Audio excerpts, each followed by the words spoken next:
بسم اللہ الرحمن الرحیم۔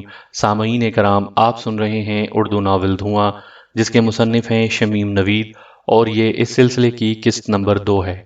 آپ اگر میرے چینل کہانی گھر پر نئے ہیں اور آپ نے ابھی تک میرا چینل سبسکرائب نہیں کیا تو میرے چینل کو ابھی سبسکرائب کر لیجئے اور بیل آئیکن پر بھی کلک کر دیں تاکہ آنے والی نئی کہانی کی اطلاع بر وقت آپ تک پہنچ سکے۔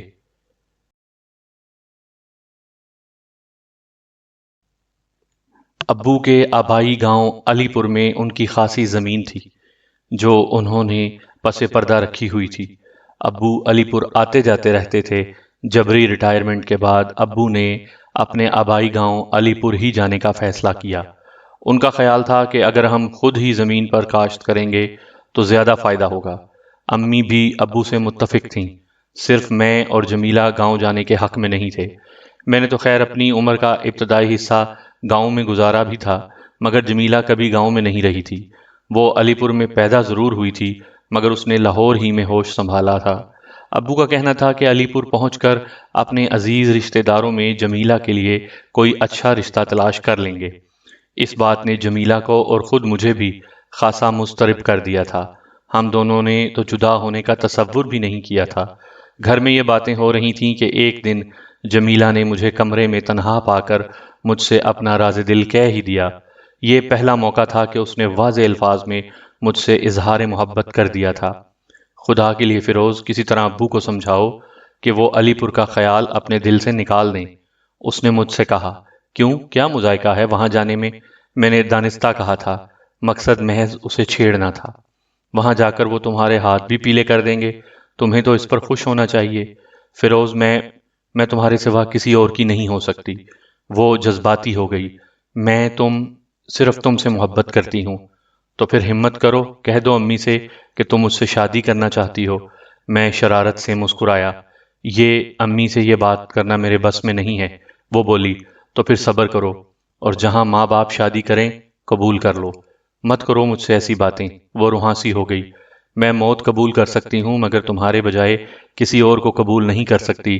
فیروز، تم امی یا ابو سے خود بات کرو نا۔ پگلی لڑکی، تو کیا سمجھتی ہے کہ میں یوں اپنی دنیا لٹنے دوں گا؟ گھبرانے کی ضرورت نہیں، میں آج ہی امی سے بات کر لوں گا۔ سچ فیروز؟ وہ جیسے کسی نازک کلی کی طرح کھل اٹھی۔ ہاں سچ میری چندہ، میری زندگی۔ میں نے اسے یقین دلایا اور وہ مطمئن ہو کر چلی گئی۔ جمیلہ کو تو میں نے مطمئن کر دیا تھا، لیکن خود مضطرب تھا۔ میرے دل میں انجانے وسوسے پیدا ہو رہے تھے اور میں سوچ رہا تھا کہ معلوم نہیں امی اور ابو میری بات مانیں گے بھی کہ نہیں۔ جمیلہ اب بھرپور طور پر جوان ہو گئی تھی۔ جوانی اس پر ٹوٹ کر برسی تھی۔ متناسب جسم، گھنی زلفیں، کتابی چہرہ، بڑی بڑی خوبصورت آنکھیں، لمبا قد، سرخ و سفید رنگ، تراشیدہ لب، ستواں ناک، حسین آنکھوں پر بڑی بڑی پلکیں، اور چال تو قیامت تھی۔ جب وہ چلتی تو مجھے زمانہ ٹھوکنے کھاتا محسوس ہوتا۔ اس کی چشم خمار پرور بدن کی مینا اور لبوں کی ساغر نے مجھے دیوانہ بنا دیا۔ میں اسی دن ڈرتے ڈرتے اور جھجکتے امی سے کہہ دیا کہ میں جمیلہ کو اپنانا چاہتا ہوں۔ امی میری بات سن کر کچھ دیر چپ رہیں، پھر انکار میں سر ہلاتے ہوئے کہنے لگیں، فیروز بیٹا، یہ ناممکن بات ہے، ایسا نہیں ہو سکتا۔ مگر کیوں نہیں ہو سکتا امی؟ کیا میں جمیلہ کے قابل نہیں ہوں؟ میری آواز بھر آ گئی۔ یہ بات نہیں فیروز بیٹے، بات کچھ اور ہے۔ تو بتائیں نا امی، کیا بات ہے؟ میں بے صبری سے بول اٹھا۔ ہمارے ہاں برادری سے باہر لڑکی نہیں دیتے۔ ہم نے تو کبھی اس لیے ایسا سوچا بھی نہیں کہ جمیلہ کا ہاتھ تمہارے ہاتھ میں دے دیں۔ اگر ایسا نہ ہوتا تو جمیلہ کے ابو علی پور میں اس کے لیے رشتہ ڈھونڈنے کی بات ہی نہ کرتے۔ امی کا لہجہ دو ٹوک تھا۔ امی پر دباؤ ڈالنے کے لیے میں نے انہیں جمیلہ کے فیصلے سے بھی آگاہ کر دیا، پھر ان کی منت سماجت کرنے لگا کہ وہ اس سلسلے میں ابو سے بات کریں۔ تم کہتے ہو بیٹے تو میں ان سے بات کیے لیتی ہوں، مگر زیادہ امید نہ رکھنا۔ امی آخر مان ہی گئیں۔ امی آپ تو راضی ہیں نا؟ میں نے ان کے دونوں ہاتھ اپنے ہاتھ میں لے لیے۔ میری آنکھوں میں آنسو تھے اور آواز بھرائی ہوئی تھی۔ میں تو بیٹے اپنے بچوں کی خوشی میں خوش ہوں۔ تم بھی میری اولاد کی طرح ہو۔ یہ کہہ کر انہوں نے مجھے اپنے گلے سے لگا لیا۔ ان کی آنکھوں سے بھی آنسو چھلکنے لگے تھے۔ پھر اسی شب میں نے ابو کی تیز اور سخت آواز سنی۔ ابو نے جو کچھ امی سے کہا تھا اسے سن کر میرا دل ڈوبنے لگا تھا۔ انہوں نے کہا تھا رشیدہ کیا تمہارا دماغ چل گیا ہے؟ اس سے کہو کہ جمیلہ کے لیے ایسا سوچنا بھی گناہ ہے۔ یہ نہیں ہو سکتا، ہرگز نہیں۔ ابو کی آواز کے بعد کمرے میں کچھ دیر خاموشی رہی۔ میں دم سادھے کھڑکی سے لگا رہا۔ ابو نے میری اور جمیلہ کی قسمتوں کا فیصلہ سنا دیا تھا۔ مجھے تو امید نہیں تھی کہ اس کے بعد امی کچھ کہیں گی، لیکن میرا اندازہ غلط ثابت ہوا۔ انہوں نے دھیمی آواز میں کہا، کیوں نہیں ہو سکتا؟ وہ جمیلہ کا سگا بھائی نہیں ہے۔ جمیلہ نے بھی کبھی اسے بھائی نہیں کہا، وہ بچپن سے اسے نام لے کر پکارتی ہے۔ تو اس سے کیا فرق پڑتا ہے؟ ابو کی آواز میں بدستور سختی برقرار تھی۔ فرق پڑتا ہے اس سے۔ جمیلہ نے کبھی فیروز کو اپنا بھائی نہیں سمجھا، اس لیے تو وہ خود بھی فیروز کو اپنانا چاہتی ہے۔ کیا؟ ابو تقریباً چیخ اٹھے۔ اس کی اتنی جرت ہو گئی کہ اس نے تم سے خود ایسی بات؟ جمیلہ نے مجھ سے یہ بات نہیں کی، امی نے وضاحت کی۔ مجھے یہ بات فیروز نے بتائی ہے۔ اگر یہ بات سچ بھی ہے اور واقعی جمیلہ ایسا چاہتی ہے تو یہ اس کی کم عقلی ہے۔ وہ ابھی بچی ہے اور خاندانی روایات سے نا واقف ہے۔ مجھے حیرت ہے کہ تم کو سمجھانے کے بجائے مجھ سے ایک ایسی بات مان لینے کو کہہ رہی ہو جو کسی طرح بھی ماننا ممکن نہیں ہے۔ تم ہی سوچو کہ خاندان والے اور عزیز رشتہ دار کیا کہیں گے۔ آپ کہتے ہیں تو میں جمیلہ اور فیروز کو سمجھانے کی کوشش کروں گی۔ امی نے اپنی ہار مان لی، مگر اسی کے ساتھ انہوں نے یہ بھی کہا کہ میں بس یہ چاہتی ہوں کہ آپ اس معاملے میں جلد بازی نہ کریں۔ یوں بھی ابھی جمیلہ کی عمر ہی کیا ہے۔ ٹھیک ہے، میں جلدی نہیں کروں گا، لیکن علی پور پہنچنے کے بعد جمیلہ کا کوئی اچھا رشتہ آیا تو میں انکار بھی نہیں کروں گا۔ ابو کسی قدر نرم پڑ گئے۔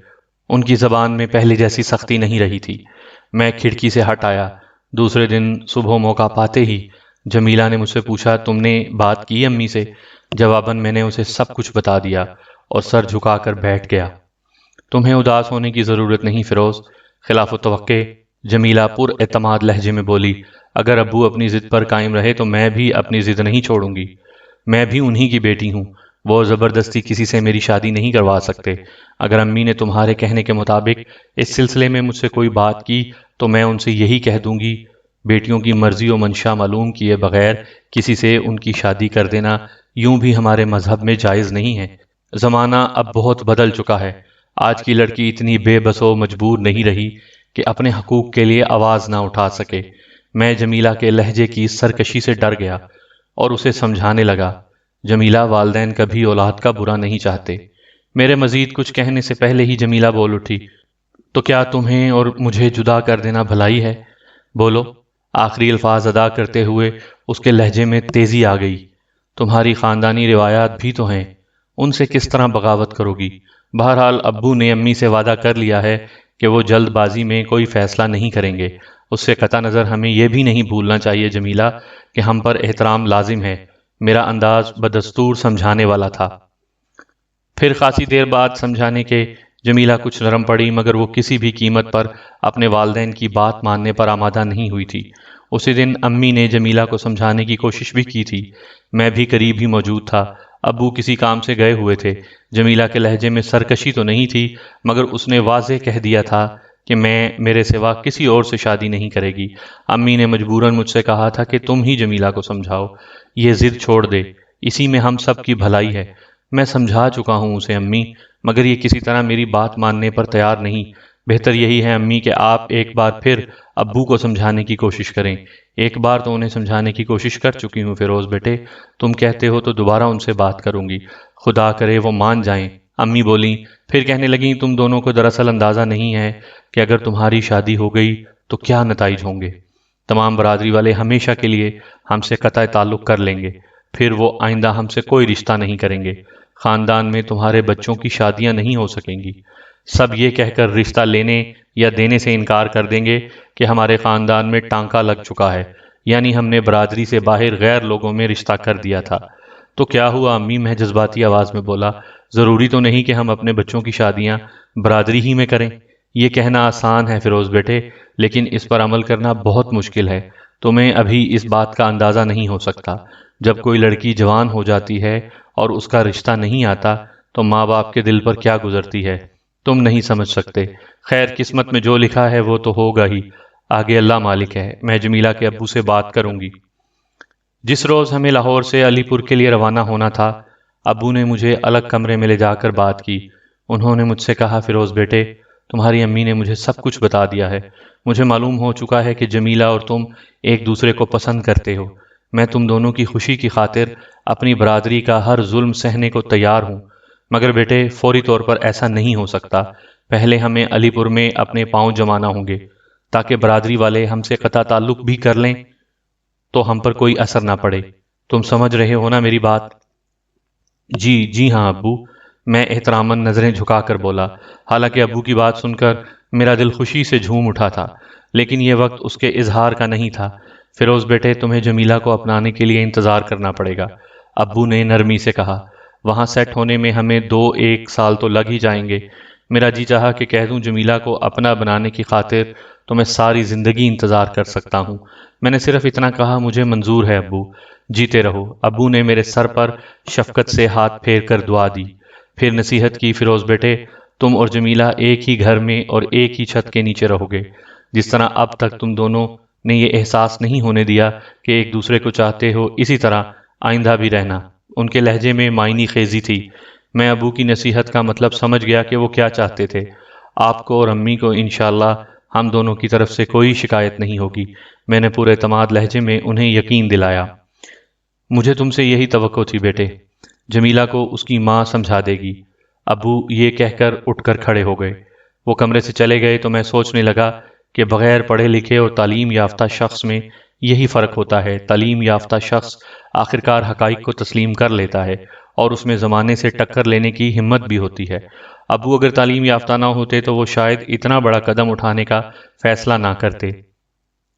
اسی کے ساتھ مجھے یہ احساس بھی تھا کہ امی نے بھی اپنا کردار بخوبی نبھایا تھا۔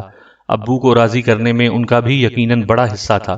علی پور کے لیے روانہ ہونے سے پہلے ہی میں نے موقع دیکھ کر جمیلہ کو یہ خوشخبری سنا دی۔ وہ پہلے تو کھل اٹھی، پھر اس کے چہرے پر حیا کی سرخی دوڑ گئی۔ اس کے بعد وہ ایک دم اٹھ کر کمرے سے بھاگ گئی۔ میں اسے آوازیں دیتا ہی رہ گیا۔ لاہور میں ہمارا گھر کرائے کا تھا۔ ابو نے مالک مکان کے گھر کی چابیاں دے دیں۔ اس سے پہلے گھر کا تمام ساز و سامان ایک ٹرک میں لادا جا چکا تھا۔ ٹرک کے علاوہ علی پور تک کے لیے ایک ویگن بھی کرائے پر حاصل کی گئی تھی۔ امی، ابو، جمیلہ اور میں وین میں بیٹھ گئے۔ ہم لوگ دوپہر کا کھانا کھا کے لاہور سے چلے تھے۔ شام ہوتے ہوتے علی پور پہنچ گئے۔ وہ دن اور پھر اس سے اگلا دن گھر کی صفائی اور سامان سیٹ کرنے میں گزر گیا۔ گھر خاصا بڑا تھا۔ یہ ابو کا آبائی مکان تھا اور ظاہر ہے کہ ان کی ملکیت میں تھا۔ تیسرے دن صبح ابو مجھے ساتھ لے کر سب سے پہلے بڑی حویلی کی طرف روانہ ہوئے۔ ابو نے مجھے بتایا تھا کہ اس بڑی حویلی میں گاؤں کے سب سے بڑے زمیندار ملک سرفراز کی سکونت تھی۔ گاؤں آ کر ابو پہلے ان کے سامنے حاضری دینا چاہتے تھے۔ ابو نے مجھے بتایا تھا کہ ملک سرفراز ایک پڑھے لکھے، سنجیدہ اور مشفق آدمی ہیں۔ بڑی حویلی کے مردانے حصے کی بڑی سی نشست گاہ میں ملک سرفراز سے ہماری ملاقات ہوئی۔ وہ شخص خاصا باروب دکھائی دے رہا تھا۔ اس کے سر پر بڑی سی سفید پگڑی تھی، رنگ گورا اور آنکھیں بڑی بڑی تھیں، مونچھیں بڑی اور گھنی تھیں۔ وہ جے پوری کوٹ زیب تن کیے ہوئے تھا۔ معلوم نہیں کیوں مجھے اس شخص میں کچھ کشش محسوس ہوئی اور مجھے کچھ اپنا اپنا سا لگ رہا تھا۔ نشست گاہ میں وہ تنہا نہیں تھا، کچھ اور لوگ بھی اس کے ساتھ بیٹھے ہوئے تھے۔ آ بھئی امجد، میں نے سنا ہے کہ تو اب نوکری چھوڑ چھاڑ کر مستقل طور پر گاؤں آ گیا ہے۔ بڑی خوشی ہوئی مجھے یہ سن کر۔ زمین تو کھینچتی ہے نا اپنی طرف۔ پھر اس نے میری طرف دیکھتے ہوئے کہا، یہ پتر ہے نا تیرا؟ نہیں ملک جی، یہ میرے ایک مرحوم دوست کی نشانی ہے۔ اس کے والدین اللہ کو پیارے ہو چکے ہیں۔ میری تو بس ایک بیٹی ہے، ابو نے بتایا۔ تو پھر یہ بھی تیرے بیٹے ہی کی طرح ہوا نا؟ کچھ پڑھایا یا لکھایا بھی اسے؟ ملک سرفراز نے میری طرف دیکھتے ہوئے ابو سے پوچھا۔ ویسے دیکھنے میں تو تعلیم یافتہ لگتا ہے۔ آپ کا اندازہ درست ہے ملک جی، بی اے کیا ہے اس نے۔ بھائی امجد، یہ تو مجھے خوشخبری سنا دی۔ ملک سرفراز جانے کیوں یہ سن کر کہ میں نے بی اے کیا ہے خوش نظر آنے لگا تھا۔ وہ کیسے ملک جی؟ ابو نے حیران ہو کر کہا۔ یار اپنی ناہید بیٹا ہے نا، اس نے اسی سال فیصل آباد کے ایک کالج سے انٹر کیا ہے۔ روز اسے میری جیپ لاتی لے جاتی ہے۔ میں یہ سوچ رہا تھا کہ کسی طرح یہ روز کے آنے جانے کا ٹانکا کٹ جائے، کوئی ایسا شخص مل جائے جو حویلی ہی میں ناہید کو بی اے کی تیاری کروا دے اور میں اس سے پرائیویٹ امتحان دلوا دوں۔ مگر تجھے تو معلوم ہے کہ یہاں گاؤں میں ایسا کوئی آدمی کہاں مل سکتا ہے۔ میں نے کوشش کی تھی کہ فیصل آباد سے کسی بندے کو بلوا لوں جو یہاں حویلی ہی میں رہے، پر شہر چھوڑ کر آنے پر کون راضی ہوتا ہے؟ منشی اب بھی کوشش میں لگا ہوا ہے، لیکن اب میرے خیال میں اس کی ضرورت نہیں رہی۔ اب تو اپنے گھر کا بچہ ہی مل گیا ہے، بول تو راضی ہے اس پر؟ ملک سرفراز نے ابو سے دریافت کیا۔ اس کے لیے میرا خیال تو یہ تھا کہ ملک جی کہ یہ میرا ہاتھ بٹاتا، لیکن آپ کی بات کیسے ٹال سکتا ہوں؟ ہاں، اس سے پوچھ لیں، ابو نے جواب دیا۔ ملک سرفراز نے میری طرف سوالیہ نظروں سے دیکھا تو میں نے کہا، جو ابو کا حکم ہے میں اسی پر عمل کروں گا۔ لے بھئی امجد، گل مک گئی۔ ملک سرفراز پر مسرت آواز میں بولا، تیرا پتر تو بڑا فرما بردار لگتا ہے۔ ہاں، نام کیا ہے پتر تیرا؟ ملک سرفراز مجھ سے مخاطب ہوا۔ فیروز، میں نے بتایا۔ تو فیروز پتر، آج سے تیری ساری ذمہ داری مجھ پر ہے، سمجھ آئی؟ تیرا خرچہ پانی میں برداشت کروں گا۔ یہ کہہ کر وہ ابو سے بولا، اور بھئی امجد، اپنی زمین پر کاشت کے لیے جس چیز کی ضرورت ہو بلا جھجک کہہ دینا۔ کل پتر فیروز کو حویلی بھیج دینا، میں اسے ناہید سے ملوا دوں گا۔ بہتر ہے ملک جی، فیروز آ جائے گا، اب اجازت دیجیے، ابو نے کہا۔ ارے تو لسی مسی پیے بغیر کس طرح جا سکتا ہے؟ یہ کہہ کر ملک سرفراز نے کسی ملازم کو آواز دی۔ ملازم آ گیا تو ملک سرفراز نے اسے لسی لانے کو کہا۔ ہر چند کہ وہ ملازم کچھ ہی دیر ٹھہرا تھا، مگر نامعلوم کیوں مجھے اس کی آنکھیں کچھ آشنا سی لگتی تھیں۔ اس کی آنکھیں کسی شکرے جیسی تھیں، اس کے حلیے سے لگاؤ نہیں کھاتی تھیں۔ میں نے ایک ہی نظر میں اس کا بھرپور جائزہ لے لیا تھا۔ اس کے پورے چہرے پر سفید داڑھی تھی اور کاندھے پر رومال پڑا ہوا تھا۔ اگر کسی کی نظر اس کی آنکھوں پر نہ پڑتی تو وہ ایک نیک اور شریف آدمی ہی معلوم ہوتا تھا۔ کچھ دیر بعد جب وہ ایک سینی میں 2 بڑے گلاس لسی سے لبالب بھرے ہوئے لے کر آیا تو ملک سرفراز نے اس سے کہا، شیدے، بہت سست ہو گیا ہے کام میں۔ معافی چاہتا ہوں ملک جی، شیدے ادب سے بولا۔ غالباً اس کا نام رشید ہوگا، جو بگڑ کر شیدے ہو گیا تھا۔ سامعین کرام، آپ یہ کہانی میرے چینل کہانی گھر پر سن رہے ہیں، اور آپ نے اگر ابھی تک میرا چینل کہانی گھر سبسکرائب نہیں کیا تو میرے چینل کو ابھی سبسکرائب کر کے بیل آئیکن پر بھی کلک کر دیں تاکہ آنے والی نئی کہانی کی اطلاع بر وقت آپ تک پہنچ سکے۔ پھر لسی پینے کے دوران میں بار بار مجھے یہی خیال آتا رہا کہ شیدے کی آنکھیں میرے لیے کیوں جانی پہچانی سی تھیں، حالانکہ میں اس گاؤں میں پہلی بار آیا تھا۔ لسی پی کر ابو نے ملک سرفراز سے اجازت لی اور مجھے اٹھنے کا اشارہ کیا۔ حویلی سے نکل کر میں نے محسوس کیا کہ ابو گھر کی طرف نہیں جا رہے تھے۔ میں نے ان سے اپنے خیال کی تصدیق چاہی تو وہ بولے، ہاں بیٹے، گھر سے نکلے ہی ہیں تو چودھری افضل کی طرف بھی ہوتے چلیں، ورنہ وہ مانے گا نہیں۔ یہ چودھری افضل کون ہے ابو؟ میں نے معلوم کیا۔ رشتہ دار ہے اپنا، ابو نے جواب دیا۔ پھر کہنے لگے، پچھلے سال میں اسی کی شادی میں شرکت کرنے علی پور آیا تھا۔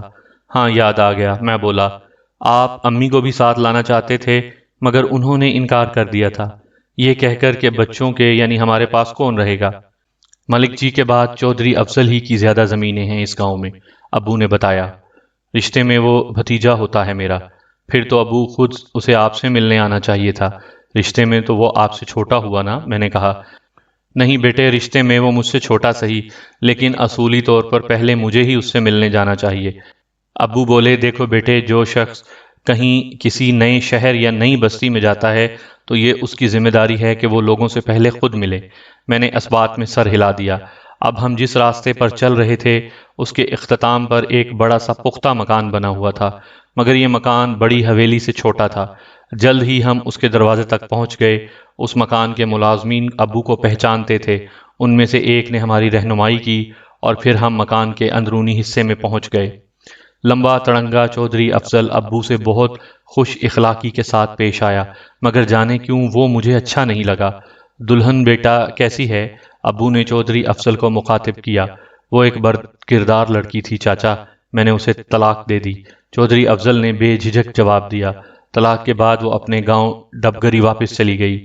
دکھ ہوا بیٹے کہ تمہارا گھر بس کر پھر اجڑ گیا۔ ابو کے لہجے میں تعصب تھا۔ تو کیا ہوا چاچا، پھر بس جائے گا گھر؟ ابھی تمہارا بھتیجا بوڑھا تو نہیں ہوا؟ اب تم آ گئے ہو تو مجھے کیا فکر، تم ہی کوئی لڑکی تلاش کرو۔ تمہیں تو معلوم ہے کہ ابے کی موت کے بعد اور شادی سے 3 مہینے پہلے اماں بھی مر گئی تھی، ورنہ اب تک وہ میرے لیے نئی بیوی لے آئی ہوتی۔ پھر وہ قدرے چونکتے ہوئے بولا جیسے اسے کوئی بات یاد آ گئی ہو، ہاں چاچا، تمہاری بھی تو ایک بیٹی تھی، اب تو وہ جوان ہوگی نا؟ چودھری افضل نے جس انداز اور جس موقع پر جمیلہ کا ذکر کیا اس سے میں سلگ اٹھا۔ بڑی ہی بے باکی اور بےہودگی تھی اس کے لہجے میں۔ ابو کے چہرے پر بھی میں نے ناگواری کے اثرات دیکھے، مگر زبان سے انہوں نے ناگواری کا اظہار نہیں کیا اور صرف ہاں کہہ کر اٹھ کھڑے ہوئے۔ ارے کہاں چل دیے چاچا، ابھی تو شہناز سے ملے بھی نہیں تم؟ میں اسے بلواتا ہوں، بیٹھو نا چاچا۔ اس نے ابو کا ہاتھ پکڑ لیا۔ مجبوراً ابو کو بیٹھنا پڑا۔ مجھے بھی وہاں اب مزید بیٹھنا گراں گزر رہا تھا، لیکن ابو کی وجہ سے مجبور تھا۔ ابو پہلے ہی اس سے میرا تعارف کرا چکے تھے۔ چودھری افضل کو بھی انہوں نے میرے بارے میں وہی بتایا تھا جو ملک سرفراز کو بتا چکے تھے۔ تعارف کے بعد اس نے میرے لیے جو جملہ استعمال کیا تھا وہ غیر شریفانہ تھا۔ اس نے کہا تھا، تو یوں کہیں نہ چاچا کہ یہ تمہارا لے پالک ہے۔ جواباً ابو بولے تھے کہ نہیں، یہ میری اولاد کی طرح ہیں۔ چودھری افضل ابو کو سنجیدہ دیکھ کر اس سلسلے میں پھر کچھ نہیں بولا تھا۔ لسی کے لیے ابو نے منع کر دیا کیونکہ چودھری افضل اپنے ایک ملازم کو بلا کر لسی لانے کا کہہ رہا تھا۔ اچھا تو پھر تم چھوٹی بی بی کو بھیج دو یہاں، ان سے کہنا کہ لاہور سے امجد چاچا آئے ہیں۔ چودھری افضل نے ملازم کو حکم دیا۔ بہت بہتر سرکار، ملازم یہ کہہ کر چلا گیا۔ ذرا ہی دیر بعد ایک نوجوان خوبصورت لڑکی وہاں آ گئی اور اسے دیکھ کر میں حیران رہ گیا۔ وہ کسی بھی طرح گاؤں کی لڑکی نہیں لگتی تھی۔ وہ جینز اور جیکٹ زیب تن کیے ہوئے تھی اور شانوں پر لمبے سیاہ بال بکھرے ہوئے تھے۔ ہیلو امجد چاچا، کیسے ہو؟ وہ آتے ہی ابو سے مخاطب ہوئی۔ ٹھیک ہوں بیٹا، تم کیسی ہو؟ ابو نظریں جھکا کر بولے۔ بالکل ٹھیک ہوں، کوئی مجھ سے کہہ رہا تھا کہ تم اب یہیں گاؤں آ گئے ہو چاچا، کیا یہ خبر درست ہے؟ وہ پوچھنے لگی۔ ہاں بیٹا، تم نے ٹھیک سنا ہے۔ ابو اس کی طرف دیکھنے سے گریز کر رہے تھے۔ پھر تو میں تمہارے گھر ضرور آؤں گی چاچا، چاچی سے بھی ملوں گی آ کر۔ وہ تمہاری بیٹی بھی تو تھی نا ایک، کیا نام تھا اس کا؟ جمیلہ، ابو نے بتایا۔ تم ضرور آنا گھر۔ تم نے اسے کچھ پڑھایا لکھایا تو ہوگا نا چاچا؟ ہاں، میٹرک کرا دیا تھا، آگے اس کی ماں نے نہیں پڑھنے دیا۔ یہ بڑا ظلم ہے لڑکیوں پر۔ حیرت تو یہ ہے کہ خود عورتیں یہ ظلم کرتی ہیں۔ میں نے تو بی اے کر لیا ہے۔ آپ کو تو خبر ہے چاچا کہ ہمارے گاؤں کے لوگ کتنے بیک ورڈ ہیں۔ انہوں نے اور خاص طور پر ہمارے عزیز رشتہ داروں نے اس پر بڑی ناک پوں چڑھائی، مگر نہ افضل نے ان کی کسی بات میں کان دھرا اور نہ میں نے انہیں لفٹ دی۔ میں نے تو افضل سے کہہ دیا تھا کہ میں نے شہر کا کوئی پڑھا لکھا لڑکا ڈھونڈنا اور میں جب اسے پسند کر لوں تو اس سے میری شادی کرنا۔ کیوں بھائی افضل؟ اس نے تصدیق کے لیے چودھری افضل کی طرف دیکھا۔ شہناز ٹھیک کہتی ہے چاچا، چودھری افضل نے اپنی بہن کی تصدیق کی۔ میں تو اس بات کے بھی خلاف ہوں کہ شادی برادری ہی میں کی جائے۔ پڑھ کر ہمیں ایسی فرسودہ باتیں زیب نہیں دیتی۔ تمہارا کیا خیال ہے چاچا؟ تم ٹھیک کہتے ہو بیٹا، مگر بزرگوں کی روایات کو ہم اس طرح ایک دم نظر انداز تو نہیں کر سکتے نا۔ ہر چند کے چودھری افضل کی باتوں سے میں بھی متفق تھا، مگر اس کے لیے ناپسندیدگی اپنی جگہ برقرار رہی۔ اس کی بہن شہناز بھی مجھے پسند نہیں آئی تھی۔ صاف معلوم ہو رہا تھا کہ وہ چودھری افضل سے عمر میں چھوٹی تھی، مگر بڑی بے تکلفی سے بھائی صاحب یا بھائی جان کہنے کے بجائے اپنے بڑے بھائی کا نام لے رہی تھی۔ چاچا یہ کون ہے تمہارے ساتھ؟ شہناز میری طرف سوالیہ نظروں سے دیکھتے ہوئے ابو سے مخاطب ہوئی۔ اسے میرا بیٹا ہی سمجھو، ابو نے یہ کہہ کر میرا تعارف کروا دیا۔ ویری سیڈ، شہناز کے لہجے میں افسوس کے بجائے بناوٹ تھی۔ پھر وہ براہ راست مجھ سے مخاطب ہوئی۔ فیروز، یہاں آ کر تو اب تک ہر جگہ خاطر مدارات میں تمہیں لسی ہی پینے کو ملی ہوگی۔ آؤ میرے ساتھ، میں تمہیں ایک عمدہ سی چائے بنا کر پلاتی ہوں، کم آن۔ یہ کہتے ہی وہ اٹھ کھڑی ہوئی۔ نو تھینکس، میں نے دانستہ انگریزی بولی۔ او مائی گوڈنس، وہ پرمسرت مگر قدر تنزیہ لہجے میں بولی۔ تمہیں تو انگریزی بولنا بھی آتا ہے؟ میں نے اس کے لہجے کی چبھن کو محسوس کرتے ہوئے کہا، yes I am also a graduate. Wonderful, یہ بہت اچھا ہوا کہ اس گاؤں میں ایک اور گریجویٹ کا اضافہ ہو گیا۔ اچھا تو اب اٹھو، تکلف نہ کرو۔ اس نے آگے بڑھ کر بے تکلفی سے میرا ہاتھ تھام لیا، یوں جیسے میرے اور اس کے درمیان مدتوں کی جان پہچان ہو۔ اسے اپنے بڑے بھائی کی وہاں موجودگی کا بھی خیال نہیں تھا، اور یہ بات میرے لیے تعجب خیز تھی۔ اس سے پہلے کہ جواباً میں کچھ کہتا، ابو بول اٹھے، نہیں شہناز بیٹا، اب ہمیں جانے ہی دو، گھر سے چلے، ہمیں بہت دیر ہو گئی ہے، تمہاری چاچی ہماری واپسی کا انتظار کر رہی۔ تو پھر ایسا کریں چاچا کہ آپ چلے جائیں۔ شہناز ابو کی بات پوری ہونے سے پہلے ہی بولی، یہ بعد میں آ جائیں گے۔ اس کا اشارہ میری طرف تھا، مگر فیروز تو آج پہلی مرتبہ میرے ساتھ گھر سے نکلا ہے بیٹی، اسے تو گھر کا راستہ بھی معلوم نہیں ہوگا۔ ابو نے عذر کیا۔ آپ تو فیروز کو بالکل بچوں کی طرح ٹریٹ کر رہے ہیں چاچا، شہناز ہنستے ہوئے کہنے لگی۔ میں انہیں کسی ملازم کے ساتھ بھیج دوں گی یا پھر خود ساتھ لے آؤں گی۔ ابو خاموش ہو گئے تو میں نے چائے پینے سے معذرت چاہی، مگر شہناز نہیں مانی۔ بمجبوری ابو کو اکیلے ہی گھر لوٹنا پڑا۔ کسی گاؤں میں تو کیا، شہر میں بھی ایسی تیز و ترار اور بے باک لڑکی کم ہی دیکھنے میں آتی ہے جیسی شہناز تھی۔ ابو چلے گئے، وہ مجھے اپنے ساتھ گھر کے اندرونی حصے میں لے گئی۔ فیروز، پہلے میں تمہیں اپنی لائبریری دکھاتی ہوں، شہناز میرے ساتھ ساتھ چلتے ہوئے بولی۔ اس نے میرا ہاتھ تھام رکھا تھا۔ وہ تو ٹھیک ہے خاتون، مگر آپ میرا ہاتھ تو چھوڑ دیجئے۔ یقین کریں میں بھاگوں گا نہیں، میں مسکرا کر بولا، اور پھر اس کی گرفت سے اپنا ہاتھ چھڑا لیا۔ کسی کا ہاتھ تھام کر چھوڑا نہیں جاتا، سمجھے تم؟ اس نے بھی مسکرا کر کہا۔ مگر یہ کام مردوں کا ہے خاتون، خواتین کا نہیں۔ آپ، یہ تم نے آپ کیا لگا رکھی ہے؟ بھئی سیدھی طرح بات کرو، میں کوئی بوڑھی نہیں ہوں، عمر میں تم سے کم ہی ہوں گی۔ اس نے میری بات کاٹ کر کہا۔ اگر یہ آپ کا حکم ہے تو پھر مجبوراً مجھے اس کی تعمیل کرنا پڑے گی۔ ویری گڈ، تم خاصی فرما بردار قسم کی چیز معلوم ہوتے ہو۔ یہ کہہ کر وہ ہنس دی۔ تم جس لڑکی کے نصیب میں لکھے گئے ہو وہ خوش نصیب ہی ہوگی۔ ایک تو یہ کہ میں کوئی چیز نہیں، آدمی ہوں۔ دوم یہ کہ سنجیدہ ہونے کی ضرورت نہیں، تم کہتے ہو تو میں تمہیں آدمی مان لیتی ہوں۔ ویسے تم نے انسان ہونے کا دعویٰ نہیں کیا، یہ کیوں؟ میرے نزدیک انسان اور آدمی میں فرق ہوتا ہے، اور آدمی کو انسان بنتے بڑی دیر لگتی ہے۔ غالباً اسی لیے مرزا غالب نے کہا تھا کہ آدمی کوئی میسر نہیں ہے انسان ہونا۔ لگتا ہے کہ تمہیں بھی میری طرح مطالعے کا شوق ہے۔ میرے پاس اچھا کلیکشن ہے اردو شعراء کا۔ میں نے غالب کی جس غزل کا مصرع پڑھا ہے وہ کورس میں تھی، کوئی خاص مطالعہ نہیں، میرا شوق بھی نہیں، میں نے صاف گوئی سے بتایا۔ مطالعہ بہت ضروری چیز ہے فیروز، اس نے کہا۔ کتابیں لکھنے والے اپنی عمر کا بڑا حصہ کتابیں لکھنے پر صرف کر دیتے ہیں، جنہیں ہم خاصے مختصر وقت میں پڑھ لیتے ہیں۔ اس طرح ان کا تجربہ اور ہمارے احساس اور علم کا حصہ بن جاتا ہے۔ تمہاری نظر میں کیا یہ اہم نہیں؟ زندگی کو پوری طرح سمجھنے اور اسے برتنے کے لیے مطالعہ بہت ضروری ہے۔ شہناز کی بات میں وزن تھا جس نے مجھے متاثر کیا۔ میں نے اسی بات کی تائید کی۔ کچھ ہی دیر میں شہناز کے ساتھ ایک کمرے میں داخل ہو رہا تھا۔ صاف ستھرا تھا اور اپنی رہائش کے اعتبار سے خوبصورت بھی۔ وہاں میں نے دیواروں سے لگی ہوئی کئی ایسی قد آدم الماریاں دیکھیں جن میں کتابیں بھری ہوئی تھیں۔ وہ الماریاں یقیناً خاص طور پر کتابوں ہی کے لیے بنوائی گئی ہوں گی۔ لکڑی کی ان الماریوں کے دروازوں میں شیشے لگے ہوئے تھے۔ کمرے کے وسط میں ایک میز پڑی تھی جس کی اطراف کرسیاں تھیں۔ میز سے ہٹ کر ایک جانب دو آرام دہ کرسیاں نظر آ رہی تھیں جن کے درمیان چھوٹی سی ایک میز تھی۔ شہناز مجھے ساتھ لیے انہی آرام دہ کرسیوں کی طرف بڑھ گئی۔ ان میں سے ایک کرسی پر اس نے مجھے بیٹھنے کا اشارہ کیا اور دوسری کرسی پر خود بیٹھتے ہوئے بولی، تو جناب یہ ہے میری لائبریری، کہو تمہیں کیسی لگی؟ خوبصورت ہے، میں نے اعتراف کیا۔ اس سے تمہارے ذوق کے مطالعے کا بھی پتہ چلتا ہے، اور نفاست کا بھی۔ اس بات پر چائے ہو ہی جائے، وہ ہنس کر بولی۔ ویسے تو اپنے ایک ملازم کو میں نے چائے بنانا سکھا دی ہے، مگر تم پہلی بار آئے ہو اس لیے۔ اسی وقت کمرے کے دروازے کی جانب سے کسی کے بھاری قدموں کی آواز سنائی دی اور شہناز اپنی بات ادھوری چھوڑ کر ادھر دیکھنے لگی۔ ذرا ہی دیر بعد ایک دراز قد ملازم کمرے میں داخل ہوا۔ وہ ملازم ہوگا اس کا اندازہ میں نے اس کے حلیے سے لگایا۔ وہ کثرتی اور گٹھے ہوئے جسم کا ایک نوجوان تھا۔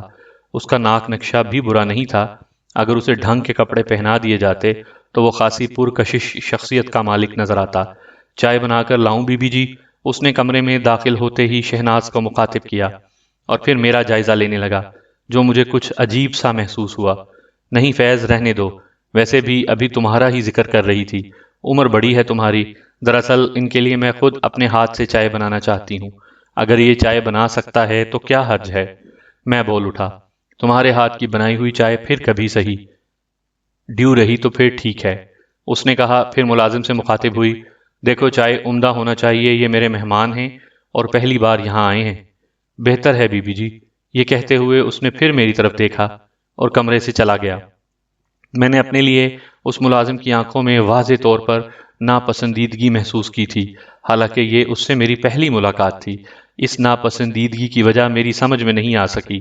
اچھا یہ بتاؤ فیروز، مجھ سے دوستی کرو گے؟ اچانک شہناز نے مجھ سے ایک غیر متوقع سوال کر دیا۔ دوستی؟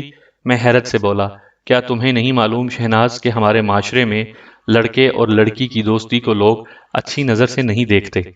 معاشرے اور لوگوں کو گولی مارو، تم اپنی بات کرو یار، میں خود بھی تو اسی معاشرے کا ایک فرد ہوں، یعنی تم بھی اسے اچھا نہیں سمجھتے، یہی سمجھ لو۔